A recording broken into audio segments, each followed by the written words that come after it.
Hi there guys, Sam here, welcome to another video and a little bit around the Golf R. And will VW cancel the Golf R with all sorts of the problems that are kind of going on in the economy and the world at the moment? So I'll get straight into the video.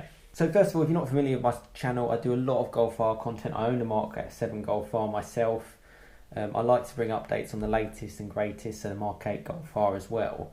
So please do subscribe and like the videos. It makes a big difference to a small YouTuber like myself, and also share the content. I try to build that sort of VW community here, so yeah, it'd be really great for you to be a part of that. So yeah, on to the question. And yeah, I was actually a bit worried about whether or not they would actually cancel this car, simply because priority wise, you know, a lot of effort goes into electrification. They're very much focused on the ID3. Big SUVs are the high volume sale cars, and you've got to make tough decisions in tough times. The Golf R ultimately is a bit of a halo car for the MK8 Golf, but isn't necessarily their best selling car or a car that's going to make them the most money.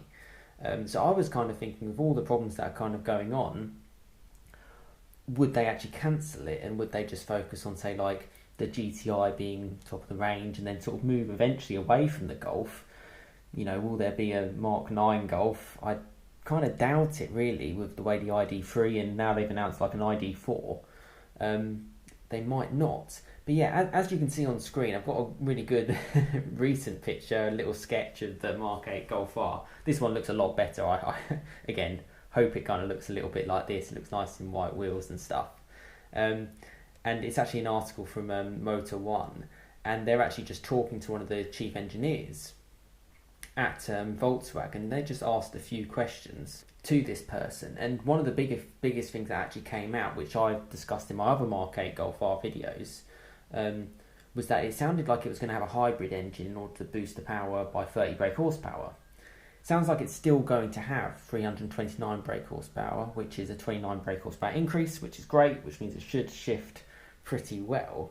But it doesn't look like it's going to have any hybrid technology, which can be quite a good thing, save a little bit on weight, save a bit of complication, but it doesn't sound like it's going to be electrified at all.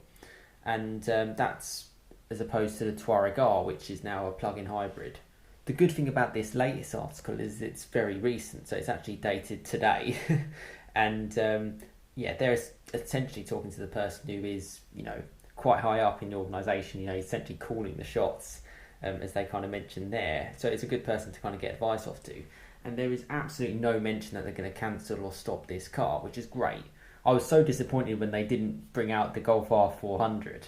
I really wanted them to make that car, because I probably would have bought one, to be honest, and they didn't.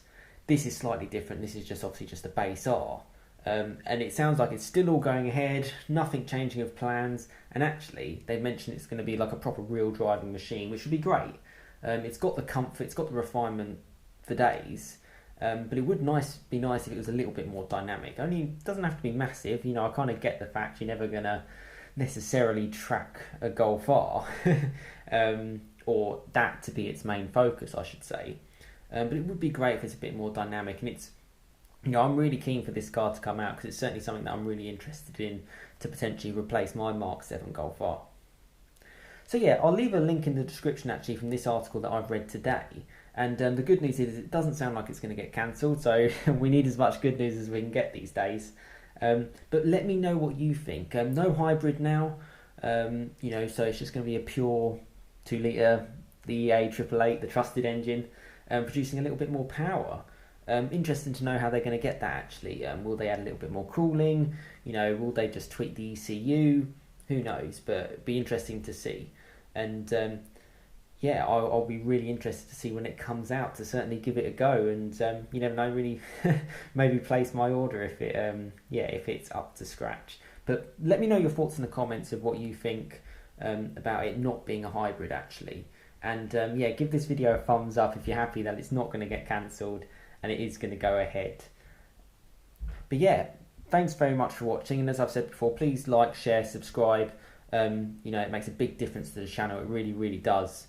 And please, check out my other videos I've got in the back catalogue on my Golf R and other Mark 8 Golf R videos as well, and a few other little bits out there, generally automotive content on this channel. But yeah, thanks very much for watching. Have a great rest of your day, and I will see you again next time. Cheers, guys.